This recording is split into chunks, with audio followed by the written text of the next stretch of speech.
let us keep these four principal commitments of His Holiness in our mind and put into practice as best as possible. I also want to say a few words about the importance of Tibetan language, culture, and the preservation of Tibetan identity, as this is one of His Holiness' main commitments.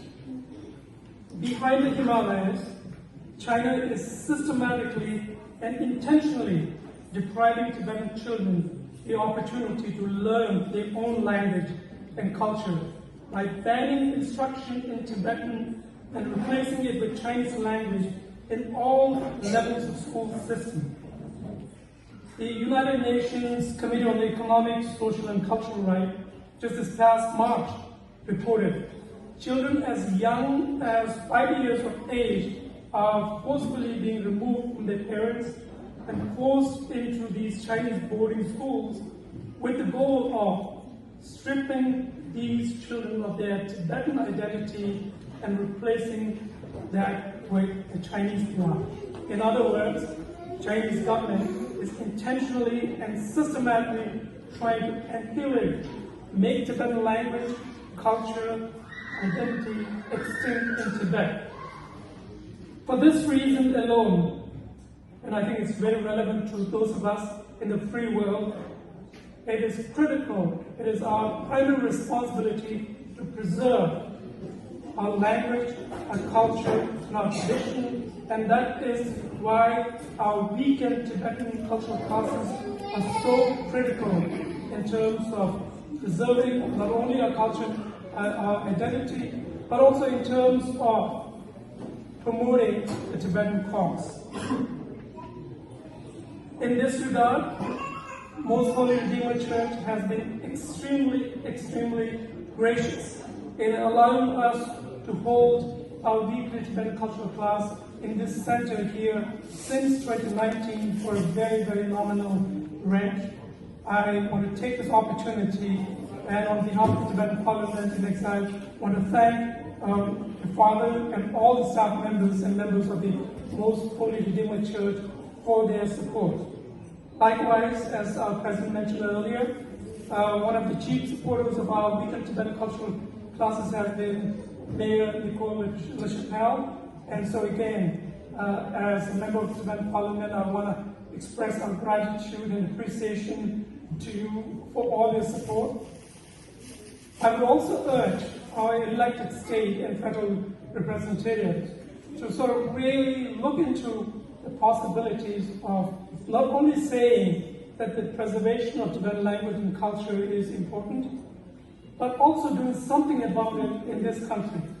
There are 26 Tibetan associations, around 24 Tibetan weekend classes of schools, around 150 teachers, and all these schools are run on a voluntary basis for Tibetan language and culture and identity to survive.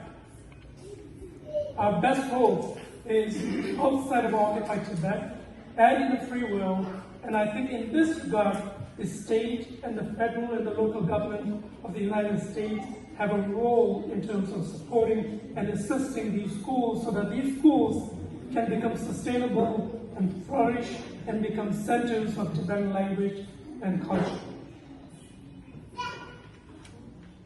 I also want to take this opportunity to thank Congressman Jim Magdalene for introducing a historic bill promoting a resolution to the Tibet-China Conflict Act in the House.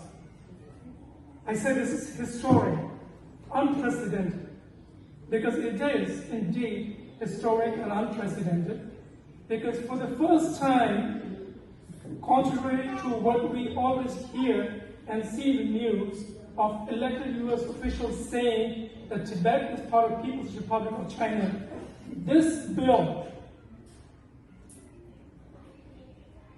takes the direction of foreign policy to one that speaks the truth that Tibet was historically an independent nation.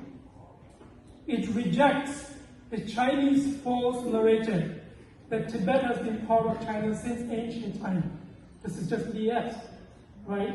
Likewise, this bill recognizes based on international rules, Tibetans have the right to self-determination. So it's a historic, unprecedented opportunity for those of us in this country to be able to sort of reach out to our elected representatives and to ask them to co-sponsor this crucial bill. I know in our state, in our area, Jim is the leader. He's the one who's introduced this bill. This bill is a bipartisan bill, a bicameral bill. There is a strong support, but I think we, the people, need to reach out to our friends, our relatives, our former schoolmates elsewhere in the country, and remind them to reach out to their elected representatives and ask them to co-sponsor this critical bill.